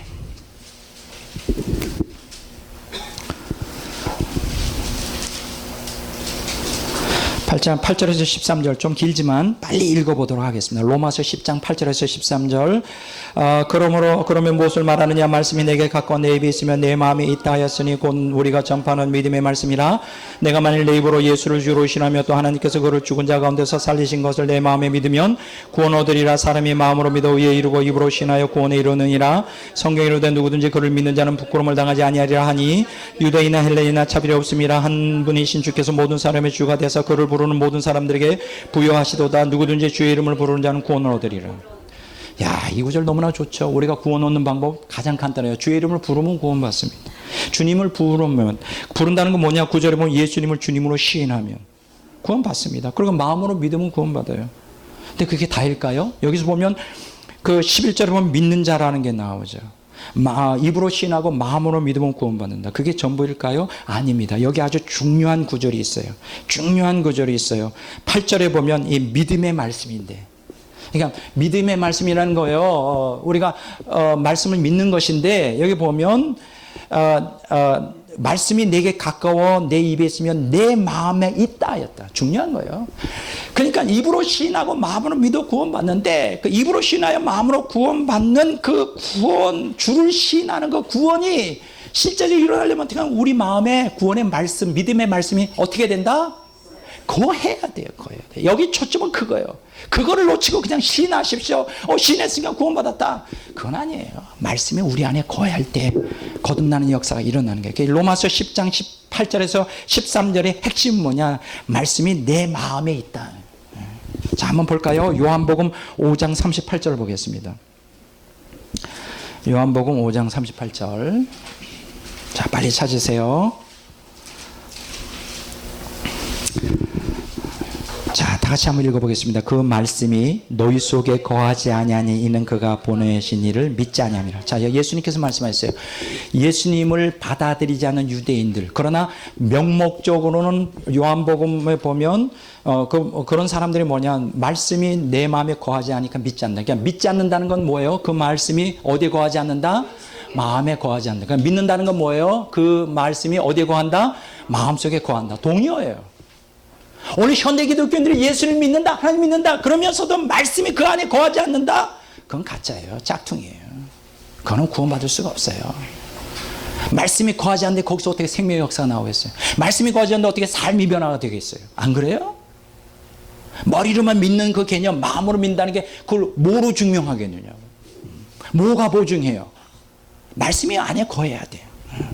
우리 안에 거하는 말씀이 우리를 변화시키고 우리를 보호하고 우리를 구원한단 말이죠. 누가복음 8장 12절 보세요. 마귀는 이거를 너무나 잘 알아요.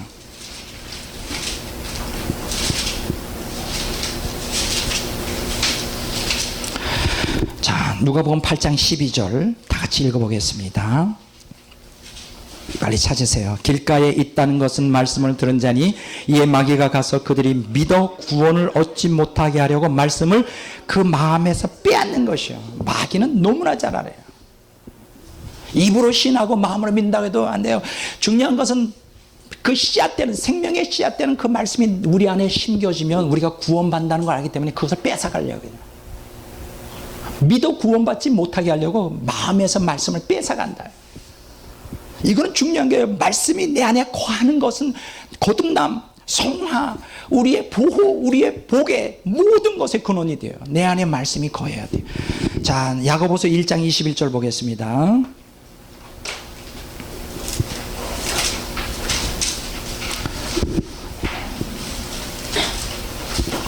야고보서 1장 21절 빨리 찾으세요. 야고보서 1장 21절 빨리 찾으시기 바랍니다. 그러므로 모든 더러운 것과 넘치는 악을 내어버리고 너희 영혼을 능히 구원할 바 마음에 심긴 말씀을 온유함으로 받으라. 보세요. 마음에 심긴 말씀을 온유함으로 받으라. 그 마음에 심긴 말씀이 우리를 구원한다는 거예요. 마음에 심겨져야 돼요. 말씀이. 머리로만 알아가지고는 안 돼요. 근데 오늘날 대다수의 기독교인들이 머리로만 알아요. 그것도 제대로 알지 못하고 왜곡된 신학에 의해 왜곡된 말씀을, 그러니까 그게 뭐예요? 아무리 역사를 일으키지 못해. 이 험난한 마귀의 역사는 세상에서 그들을 보호하지도 못하고 타락한 본성대로 사는 것을 억제도 못해. 셀프 컨트롤이 안 된단 말이에요. 예레미야서 31장 33절을 보겠습니다. 예레미야 31장 33절.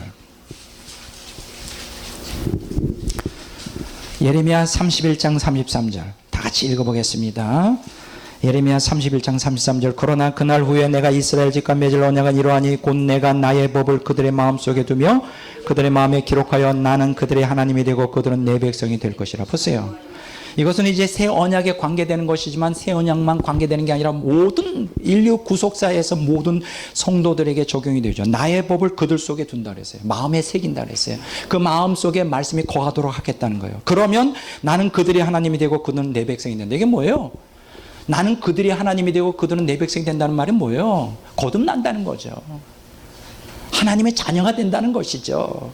말씀이 그 마음에 거할 때 하나님은 내 하나님이 되고 내 친아버지가 되고 나는 하나님의 자녀가 되는 거예요. 말씀이 내 안에 거하는 게 아주 절실하단 말이죠. 거기에 대한 그 레위기 예레미야서 31장 33절의 이 구절이 어디에 또 나타나느냐? 신약성경 히브리서 8장 10절, 10장 16절에 예수 그리스도의 속죄 사역과 더불어 나타나요. 뭐 시간이 없기 때문에 이걸 다 찾지 않습니다. 신약에 와서 성취가 되죠. 그래서 우리가 히브리서 하면 예수님의 속죄 사역이 중심이지만 그것만이 전부가 아니에요. 말씀이 내 안에 속죄 사역을 통해 우리에게 꾀하는 것은 뭐냐? 말씀이 내 안에 거하는 거예요. 성령을 우리에게 주신 목적은 뭐냐? 이제 나중에 우리가 다음번에 얘기하겠지만은 말씀에 순종하도록 하기 위해서. 그냥 뜨거움만 경험하고 펄펄 뛰라고 한 게 아니에요. 요한 2서 2장 2절을 봅니다.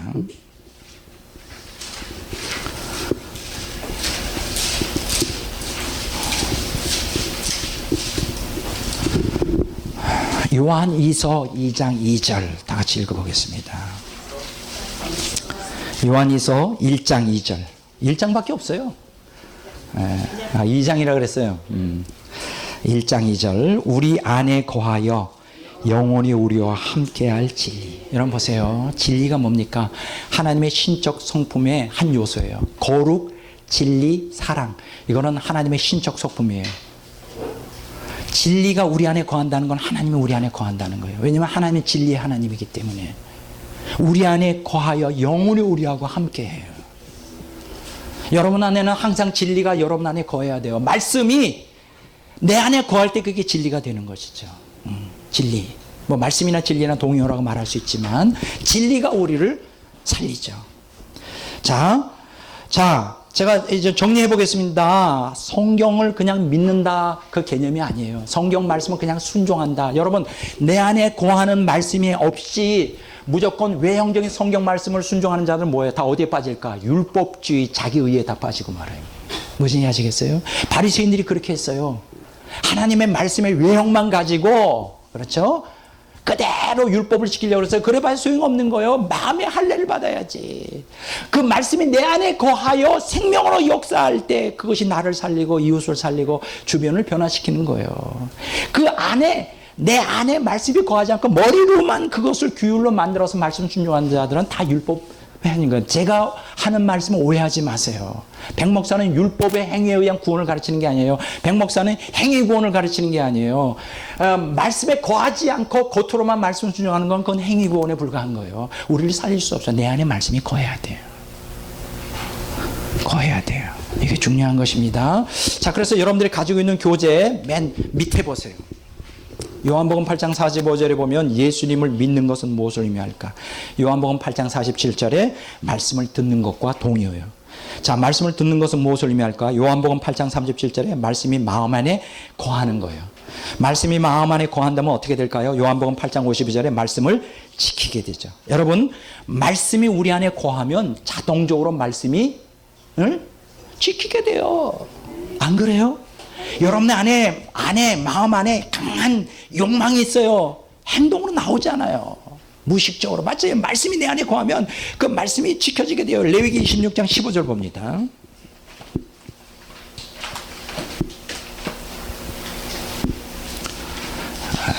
레위기 26장 15절.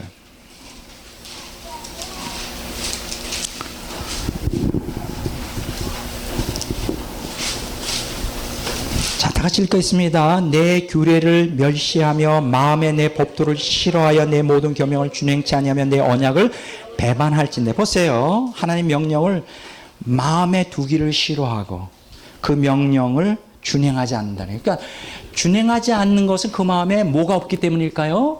마음에 말씀이 거하지 않기 때문에 그래요. 자, 한 군절 더 보겠습니다. 신명기 30장 14절을 봅니다.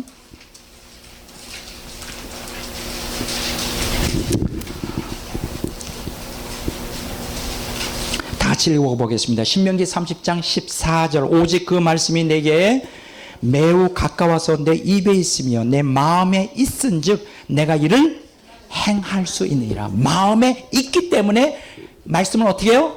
행할 수 있어요. 왜 오늘날 현대 기독교인들이 말씀 순종이 어려울까요? 간단해요. 그 마음에 말씀이 없기 때문에 그래요. 머리로만 있으니까 이게 안 되는 거예요. 내 안에 하나님의 말씀이 생명으로 살아 움직이면 이게 실천이 쉬워요. 이게 말씀의 지배를 받으니까. 근데 왜 어려울까요? 말씀 중 왜 그렇게 어려울까요? 간단해요. 그 마음에 말씀이 거하지 않기 때문에 그래요. 자, 이제 다음번에 제가 말씀이 내 안에 거하는 것과 우리가 말씀 안에 거하는 것에 대해서 제가 다음번에 또 설명을 하게 될 거예요. 여기 약간 뉘앙스적으로 차이가 있습니다. 자, 그러면 이제 남은 시간이 이제 얼마 되지 않습니다. 자, 그러면 말씀이 내 안에 거하면 어떤 역사가 일어날까요? 야, 이게 6가지. 시간만 되면 이걸 다 찾을 수 있으면 좋은데 시간이 안 되는군요. 예. 그냥 제목만 할게요. 말씀이 내 안에 거하면 첫째로 범죄하지 않게 돼요. 시편 119편 11절. 다음번에 이걸 찾을지 모르겠어요. 오늘 일단은 제가 개론만 얘기하고 시간이 없으니까. 말씀이 내 안에 가면 어떻게 된다고요? 범죄하지 않아요. 이거는 제가 입증할게요. 제가 목사이지만 수십 년 예수를 믿으면서 날마다 죄에 얽매여 살았어요. 고민을 너무 많이 했어요. 이걸 어떻게 될까? 그런데 투쟁적 신앙 속에서 말씀이 내 안에 거하니까 죄가 힘을 못 써요. 제가 증거합니다. 옛날에는 본능적으로 죄가 그냥 튀어나오고 그냥 나를 컨트롤했는데 말씀이 내 안에 거하니까 죄가 눌려가지고 죄가 없어졌다는 게 아니에요. 아직도 죄가 있겠죠. 죄가 전혀 없다 그러면 내가 뭐 하는 사람이라? 거짓말하는 자. 요한 1서에 이단일 가능성이 많아요. 죄가 하나도 없다. 그런 뜻이 아니에요. 죄 가운데 살지 않는다. 죄의 컨트롤을 받지 않는다는 말이 정확하죠. 컨트롤을 받지 않아요. 지금도 마음만 먹으면 죄 질 수 있어요. 근데 죄 짓고 싶지가 않아. 죄 안 질 수 있어요. 주님의 은혜. 말씀이 내 안에 거하니까 죄가 힘을 못 써. 죄를 다스릴 수 있는 유일한, 이 하나님이 우리에게 주신 유일한 것은 은사도 하고 은혜를 받는 것도 아니고 그건 잠시뿐이에요. 말씀이 내 안에 생명으로 거할 때 죄 안 짓게 돼요. 죄가 그냥 부서져 내리고 말아. 이건 제가 경험하고 있는 거예요. 두 번째, 말씀이 내 안에 가면 어떻게 될까요? 실족지 않아요. 유혹에 빠지지 않는다는 거예요. 시편 37편 31절에 말씀이 내 안에 가면 어떻게 될까요? 시편 40편 8절에 주의 뜻을 행하게 돼요. 내가 주의 뜻을 행하여 억지로 안 해도 말씀이 내 안에 거하면 그냥 주님 뜻대로 살게 돼요. 네 번째는 말씀이 내 안에 거하면 어떻게 할까요? 의를 행하게 돼. 내가 아무리 악하게 하려고 해도 이게 안 돼. 내가 다음번에 내가 그 얘기를 좀 하려고 그래요. 내가 비관적으로 살려고 해도 내가 수십 년 동안 비관적으로 살았던 사람이에요. 내 자상이 파괴됐는데 알머니 슬퍼하려도 슬픔이 안 돼. 말씀이 거하니까 이게 유전자가 바뀌었어요. 그 얘기는 이제 아주 흥미로운 얘기예요. 다음번에 제가 할게요. 다음번 빠지지 말라고 자꾸 내가 자극을 주는 게 홍보하고. 자, 말씀이 내 안에 거하면 어떻게 될까요? 마귀를 이겨요. 제일 중요한 거지. 마귀는 우리 안에 말씀이 거하면 꼼짝 못해. 마귀를 이겨요. 마귀 이겨요. 네 번째, 다섯 번째, 여섯 번째는 뭐예요? 말씀이 내 안에 거하면 어떻게 될까요? 마귀를 이긴 게 요한일서 2장 14절. 영적으로 풍성을 누려요. 항상 영적으로 충만한 상태에 살아요. 골로새서 3장 16절에 이거 이제 다음에 한번 시간이 되면 한번 뭐 다음번에 하든지 뭐 시간이 워낙 없거든요. 이게 얼마나 좋습니까? 말씀이 내 안에 거하면 범죄치 않죠. 실족지 않죠. 주의 뜻을 행하죠. 의를 행하죠. 마귀를 이기죠. 영적으로 풍성한 삶을 살죠. 근데 내가 보니까는 물론 내가 완벽한 건 아니지만 이런 6가지를 많이 경험하고 있어요. 제가 경험하고 있기 때문에 여러분들이 자신 있게 말할 수 있어요. 자, 그런데 이제 문제죠. 이건 뭐 너무나 좋은 건데 이제 문제는 뭐냐? 말씀이 내 안에 거하려면 어떻게 되냐? 이게 이제 여기부터 문제가 심각해지는 거예요. 공짜가 없어요, 세상에. 첫 번째 뭐냐? 회개해야 돼. 예레미야서 4장 3절. 죄에서 돌이켜야 돼. 죄와 하나님 말씀 거함이 동시에 이루어질 수 없어요. 내가 죄 가운데 있으면 하나님 말씀이 내 안에 거하는 게 아니라 찌부러져서 없어져 버려요. 죄와 같이 할 수 없어. 회개해야 돼요. 두 번째는 뭐냐? 베드로전서 2장 1절 2절에서 사모해야 돼. 말씀을. 젖을 사모하되 애가 그 젖을 얼마나 사모합니까? 우리가 주님의 말씀을 사모해야 돼. 세 번째 시편 1편 2절에 있는 것처럼 묵상해야 돼. 항상 말씀을. 항상 잡된 생각들이 우리의 지성을 갖다가 오염시키고 눈만 뜨면 유혹이 가득 차요. 정말 살기 힘든 인생. 물론 초기 교회 때도 마찬가지예요. 지금도 마찬가지예요. 초기 교회 때도 마찬가지입니다. 그때는 우상 숭배가 겉으로 보이는 우상 숭배가 만연했다면 지금은 보이지 않는 물질 우상 숭배가 만연한 시대예요. 옛날에 태어났으면 신앙생활 더 잘할 거다 천만에. 그때나 지금이나 마찬가지예요. 그때나 지금. 근데 여기서 중요한 것은 이번에 추석 때 이제 우리 또 형님을 만났는데 어떤 목사님을 또 뵀거든요. 그분이 영적인 권능을 행하는 분인데 이런 고백을 하셔요. 20년 전에 영적 투쟁과 마귀의 역사 지금이 너무나 다르대요. 너무나 강하대, 마귀가. 그 강한 이유가 뭐냐? 그만큼 인간이 타락했다는 거죠. 너무나 세상이 험해지고 있어요. 그런 얘기를 하면서, 그리고 또 한 가지 여기서 여러분들에게 드리고 싶은 것은 이제 진리와 거짓이 점점 더 뚜렷하게 분리가 되고 있어요. 진리를 사랑하는 사람과 거짓을 사랑하는 사람이 아주 뚜렷하게 구분이 될 것입니다. 두고 보십시오. 그게 이제 7년 대환란 때 되면 절정을 이루게 될 거예요. 지금부터 벌써 진리를 추구하는 자와 거짓을 추구하는 자가 짝짝 갈라지기 시작해요. 여러분은 어느 편에 쓸 거예요? 진리 편에 써야 돼요. 그게 살 길이에요. 그게 살 길이에요. 자, 말씀이 내 안에 거하려면 어떻게 되냐? 회개해야 되고, 두 번째 사모해야 되고, 세 번째 묵상해야 되고, 네 번째 뭐냐? 잠언서 7장 2절 3절에 보면 말씀에 순종하는 삶을 의도적으로 해야 돼. 되든 안 되든. 이제 그렇게 하려면 어떻게 될까요? 잠언서 3장 1절에서 7절에 있는 말씀을 보면 투쟁해야 돼. 왜냐하면 말씀이 내 안에 거하려면 우리 안에 이미 먼저 장악하고 있는 죄악성이 그걸 안 놔주려고 그래. 말씀이 못 들어오도록 방해하고 있어요. 그러니까 어떻게 돼? 격렬하게 피 흘리면서 투쟁해야 돼. 제가 그렇게 했어요. 물론 지금도 그렇게 하고 있지만 투쟁, 그냥 공짜가 없어요. 투쟁해야 돼. 말씀이 내 안에 거하는 것에 목숨을 걸고 정말 죽기 살기로 죄와 싸워야 돼요. 예수님의 피와 성령의 능력과 하나님의 은혜를 갈망하고 의지하면서 이 죄와 투쟁해요. 여러분 여기서 기억하셔야 될 것은 회개나 사모나 묵상이나 지킴이나 투쟁, 여기에 뭐가 다 전제가 되는지 알아요? 이제 나중에 읽어보시면 알겠지만 거기에 먼저 말씀이 거하려면 죄와의 투쟁, 죄를 회개하고 죄에서 타협하지 않는 그런 것들이 선행이 돼야 돼. 같이 이루어져야 돼. 말씀이 내 안에 거하는 걸 갈망하면서 여전히 죄를 사랑하고 여전히 세상과 타협하고 여전히 내 욕망대로 살겠다. 천만에 말씀이 안에 거할 수 없습니다. 그거는 구원도 이루어지지 않고요. 그건 성화하는 꿈도 꾸지 마세요. 죄와 상극이에요. 말씀이 거하는 거. 그런데 일단 내가 죄 가운데 살다가 말씀이 내 안에 거하는 삶으로 사는 게 너무 힘들지만 희망을 잃지 마세요. 우리 힘으로 하는 게 아니에요. 성령께서 계셔요. 성령의 능력이 있고 하나님의 은혜가 있고 예수님의 속죄의 피가 있어요. 우린 그것을 의지하면서 내 힘이 아니라 주님이 공급하시는 능력과 은혜로 예수님의 보혈의 능력으로 믿음으로 담대히 나아가면서 계속 추구하다 보면 나 같은 사람들도 변화가 일어나고 있어요. 나는 정말 인간적으로 볼 때 그렇게 신통치 않은 사람이에요. 물론 지금은 많이 변화됐어요. 변화됐어요. 죄의 지배에서 지금 벗어나고 있다는 거예요. 이건 참 놀라운 거예요. 저는 이것이 제 간증이에요. 제가 여러분들 다 그렇게 할 수 있어요. 죄에서 벗어나면 얼마나 행복한지 알아요? 말로 표현이 안 돼요. 그 얘기는 다음번에 아주 중요한 얘기를 하겠습니다. 자, 오늘 이제 시간이 다 됐습니다. 다행히도 이 짧은 시간에 어쨌든 개론적으로라도 이렇게 끝낼 수 있어서 감사하고요. 다음번 강의는 아주 중요합니다. 이제 본론이 되겠어요. 왜 말씀 순종이 중요한가? 이제 다음번에 빠지지 마시기를 바랍니다. 이제 지금은 시를 읽고 첫 시간